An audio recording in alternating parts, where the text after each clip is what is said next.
میں بھگوان مات پتا کو مانتا ہوں اور ان کے اندر بیٹھا جو پرماتما ہے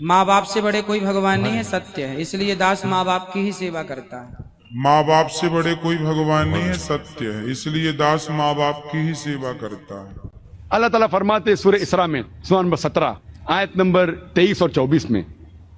کہ اللہ کو ماننے کے بعد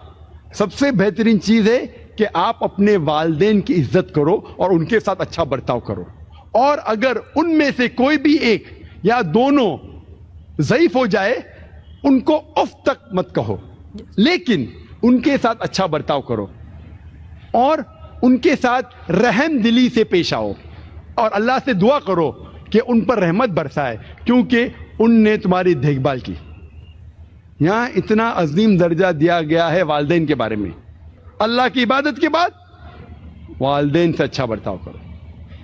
میں نے کہا اپنی تقریر میں سورہ لقمان میں سورہ نمبر 31 آیت نمبر 14 اور سورہ احقاف سورہ نمبر 46 آیت نمبر 15 میں کہا گیا ہے کہ اے انسانوں اپنے والدین سے اچھا برتاؤ کرو، لیکن فوراً بعد سورہ لقمان سورہ نمبر 31 آیت نمبر 15 میں کہا گیا ہے لیکن اگر آپ کے والدین جد و جہد کرے آپ کو کسی اور کی عبادت کرنے کے لیے اللہ کے علاوہ، آپ ان کا کہنا مت مانو، پھر بھی ان کے ساتھ حسن سلوک کرو۔ اس میں کہا گیا ہے کہ اگر آپ کے والدین جد و جہد کر رہے، آپ کو شرک کرنے پہ مجبور کر رہے تو آپ ان کی بات مت مانو، لیکن پھر بھی ان کے ساتھ اچھا سلوک کرو۔ اللہ تعالیٰ فرماتے سورہ نساء میں سورہ نمبر 4 آیت نمبر 135 میں یا ایھا الذین آمنو، اے مومنو حق کے لیے گواہی دو، اللہ کے لیے حق کے لیے اللہ کا ساتھ دو اور گواہی دو، چاہے وہ گواہی آپ کے خلاف ہو، چاہے آپ کے والدین کے خلاف ہو، چاہے آپ کے رشتہ دار کے خلاف ہو، چاہے غریب کے خلاف ہو، چاہے امیر کے خلاف ہو۔ اللہ تعالیٰ فرماتے اے مومنو، اے مسلمانوں حق کا ساتھ دو، اللہ کے لیے گواہی دو، چاہے وہ آپ کے خلاف ہو، چاہے آپ کے والدین کے خلاف ہو، چاہے آپ کے رشتہ دار کے خلاف ہو، چاہے امیر کے یا غریب کے خلاف ہو۔ مطلب اپنے خلاف بھی اگر حق کی بات کرے، اگر آپ کا نقصان بھی ہو پھر بھی حق کی بات کرو، اللہ کا ساتھ دو، چاہے آپ کے والدین کے خلاف ہو اللہ کا ساتھ دو، چاہے آپ کے رشتہ دار کا خلاف ہو اللہ کا ساتھ دو، چاہے امیر یا غریب کے خلاف ہو۔ امیر کے خلاف بھی دینا پڑا تو اللہ کے لیے امیر کے خلاف گواہی دو۔ یہ تو میں سمجھتا تھا امیر کے خلاف، اور امیر کے خلاف تو کیا ہوا، گواہی دینا چاہیے، لیکن جب ایک تفسیر پڑھا مجھے پتا چلا جب اللہ تعالیٰ کہتے امیر یا غریب، ہمارے ذہن میں آتا ہے کیا امیر کے خلاف بھی گواہی دیں گے ہم،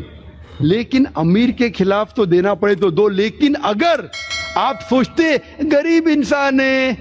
اس کا کون دیکھ بھال کرے گا، چلو میں جھوٹی گواہی غریب کے فیور میں دوں، وہ بھی حرام ہے، کیونکہ لکھا ہے کہ اللہ تعالیٰ دونوں کی حفاظت کرتے، چاہے امیر ہو چاہے غریب ہو۔ مطلب صرف امیر کے خلاف مت دو، لیکن غریب کے خلاف بھی اگر دینا پڑا حق کی گواہی، اب یہ نہیں سوچ سکتے ارے غریب انسان ہے اس کے ساتھ کون ہے، تو میں جھوٹی گواہی اس کے فیور میں دو، اس کے حق میں دو، غلط ہے۔ جھوٹی گواہی غریب سمجھ کے دینا وہ بھی غلط ہے، کیونکہ اللہ تعالیٰ سب کا دیکھ بھال کرتا ہے، چاہے امیر ہو یا غریب ہو، کالا ہو یا گورا ہو، عورت ہو یا آدمی ہو۔ اس آیت سے یہ معلوم پڑتا ہے کہ جو ایمان کا درجہ ہے، ایمان کا بھائی چارہ، وہ رشتہ داری کے بھائی چارے سے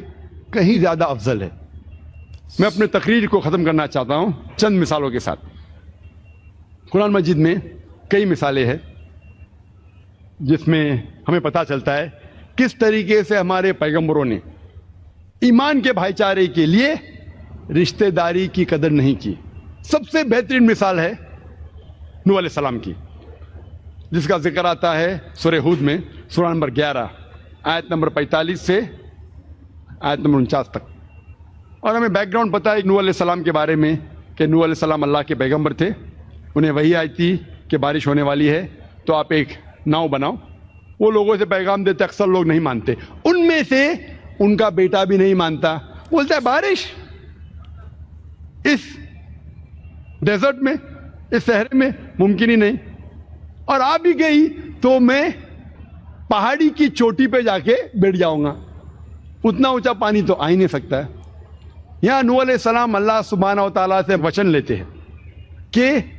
یا اللہ سبحانہ و تعالیٰ آپ میرے گھر والوں کو بچانا.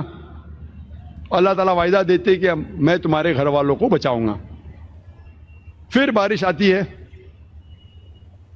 نوح علیہ السلام کے بیٹے وہ جاتے پہاڑی کی چوٹی پہ, اور بارش آتی ہے, پانی بڑھتا ہے, چوٹی پہ بڑھتا ہے, اور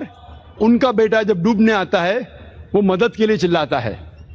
اپنے والد سے, نوح علیہ السلام سے. تو نوح علیہ السلام اللہ کی طرف دیکھ کے کہتے ہیں اور ان کو وعدہ یاد دلاتے کہ تو نے وعدہ کیا تھا کہ تو میرے گھر والوں کو بچائیں گا. اللہ تعالیٰ وہی نازل کرتے ہیں, تیرا بیٹا تیرا گھر والا نہیں ہے, تیرا بیٹا تیرا گھر والا نہیں ہے. مطلب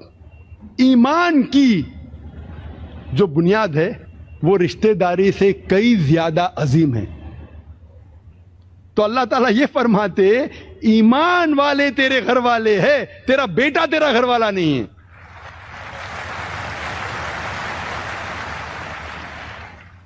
دوسری مثال قرآن مجید میں دی گئی ہے, جو پیغمبر اپنے والد کے خلاف جاتے, جہاں ہم جانتے ہیں کہ ابراہیم علیہ السلام کے والد مشرک تھے. اس کے والد ابراہیم علیہ السلام کو گھر کے باہر نکالتے تو ابراہیم علیہ السلام دعا کرتے اللہ سے, اور کہتے کہ میں دعا کروں گا میرے خدا سے کہ تجھ پہ سلامتی نازل کرے. یعنی ان کا باپ ان کو گھر کے باہر نکالتا ہے, پھر بھی وہ اللہ کی عبادت کرتا ہے اور دعا کرتا ہے کہ میرے والد پہ رحمت برسا, کہتا ہے السلام علیکم. اور کئی مثالیں آپ پڑھیں گے سورہ تحریم,